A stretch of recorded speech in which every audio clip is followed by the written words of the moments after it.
పుట్టిన 2 నెలల పసికందు ఇంకా తల్లి ఒడిలోనే ఉండాల్సిన వయసు. కానీ ఆ బిడ్డ ఇప్పుడు ఒక కేసులో కీలక ఆధారంగా మారాడు. కారణం అతన్ని దత్తత ఇచ్చారనే మాటలు ఒకవైపు, డబ్బులకు అమ్మేశారనే ఆరోపణలు మరోవైపు. ఒక పసి ప్రాణం చుట్టూ తిరుగుతున్న ఈ ఘటనలో కన్నీలు ఉన్నాయి, అనుమానాలు ఉన్నాయి, షాకింగ్ ఆరోపణలు కూడా ఉన్నాయి. అసలు ఆ బిడ్డకు ఏమైంది? తల్లి గర్భంలో పెరిగిన ప్రాణానికి కూడా రేట్ ఫిక్స్ చేశారా? పుట్టిన 2 నెలలకే ఓ పసికందు జీవితాన్ని డబ్బుతో తూకం వేశారా? బొమ్మలు కొనిపెట్టాల్సిన వయసులోనే ఆ బిడ్డే బేరసారాల వస్తువుగా మారాడా?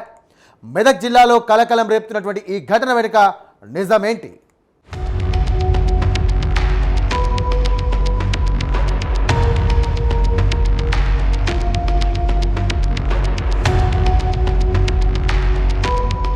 మెదక్ జిల్లా వెల్దుర్తి మండలం ఉప్పు లింగాపూర్ గ్రామంలో శిశువు విక్రయం కలకలం సృష్టిస్తోంది.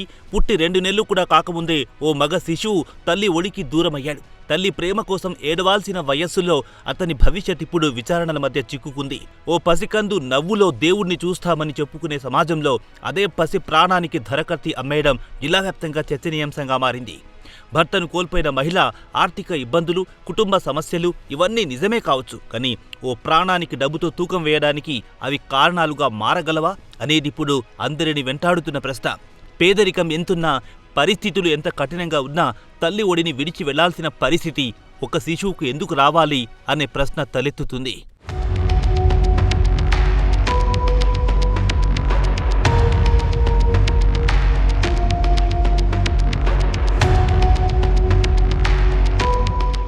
గ్రామంలో మొదలైన గుసగుసలు కొద్దిసేపటికే పెద్ద చర్చగా మారాయి. పుట్టిన బిడ్డను ఎవరికూ అప్పగించారని, దానికి ప్రతిగా డబ్బులు తీసుకున్నారని ఆరోపణలు వినిపించాయి. ఈ సమాచారం అధికారుల చెవిన పడ్డంతో వెంటనే రంగంలోకి దిగారు. శిశు సంక్షేమ శాఖ, పోలీస్ శాఖ అధికారులు గ్రామానికి చేరుకుని విచారణ ప్రారంభించారు. ఒకవేళ ఈ ఆరోపణలు నిజమైతే అది కేవలం చట్ట ఉల్లంఘన మాత్రమే కాదు, మానవత్వాన్ని అవమానించిన ఘటనగా మిగిలిపోతుంది. పసి ప్రాణాలకు ధరకట్టే సంస్కృతి ఎంత ప్రమాదకరమో గతంలో అనేక ఘటనలు చూపించాయి.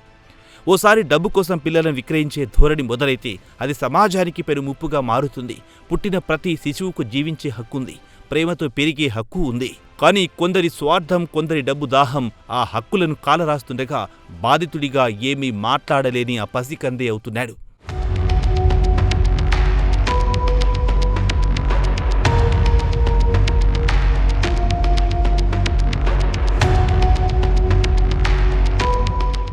ఈ కేసులో తల్లి మాత్రం తనకు బిడ్డను పెంచే స్తోమత లేక దత్తత ఇచ్చినట్టు చెబుతోంది. కానీ అదే సమయంలో డబ్బుల లావాదేవీలు జరగాయనే ఆరోపణలు కూడా వినిపిస్తున్నాయి.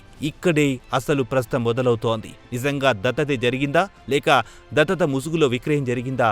దత్తత అయితే చట్టబద్ధ ప్రక్రియ ఎందుకు అనుసరించలేదు? డబ్బులు చేతులు మారలేదని నిరూపించే ఆధారాలేంటి అన్నది ఇప్పుడు విచారణలో తేలాల్సి ఉంది.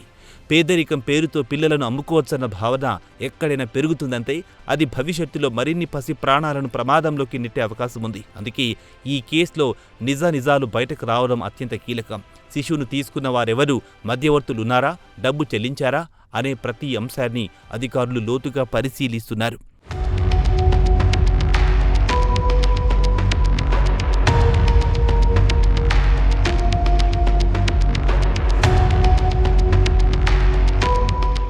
ఇక ఈ ఘటనలో అత్యంత బాధాకరమైన విషయమేమిటంటే తన భవిష్యత్తు గురించి ఏమాత్రం తెలియని ఓ పసికంది ఇప్పుడు పెద్దల నిర్ణయాల బారిన పడ్డాం. అతడు ఎవరి చేతిలో ఉన్నాడో తెలియదు, తన అసలు కుటుంబం నుంచి ఎందుకు దూరమయ్యాడో తెలియదు. కానీ అతని జీవితంపై తీసుకున్న నిర్ణయాలు మాత్రం ఇప్పుడు సమాజం ముందుకొచ్చాయి. ప్రస్తుతం అధికారులు పూర్తిస్థాయి విచారణ కొనసాగిస్తున్నారు. నిజం ఏదైనా కావచ్చు, కానీ ఒక విషయం మాత్రం స్పష్టం. పుట్టిన 2 నెలలకే ఓ పసి ప్రాణం చుట్టూ ఇన్ని అనుమానాలు, ఇన్ని ఆరోపణలు రావడం సమాజానికి మంచి సంకేతం కాదు. ఈ కేసులో అసలు నిజాలు వెలుగులోకి రావాలి. తప్పు చేసిన వారు ఎవరైనా చట్టం ముందు నిలబడాలి. ఎందుకంటే పసి ప్రాణాలకు ధరకట్టే హక్కు ఈ ప్రపంచంలో ఎవరికీ లేదు.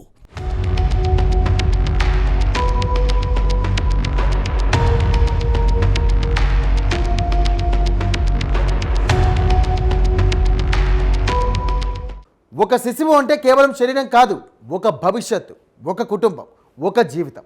అలాంటి జీవితాన్ని డబ్బుతో కొలవాలనుకునే ఆలోచన ఎంత క్రూరమో ఈ ఘటన మరోసారి గుర్తు చేస్తోంది.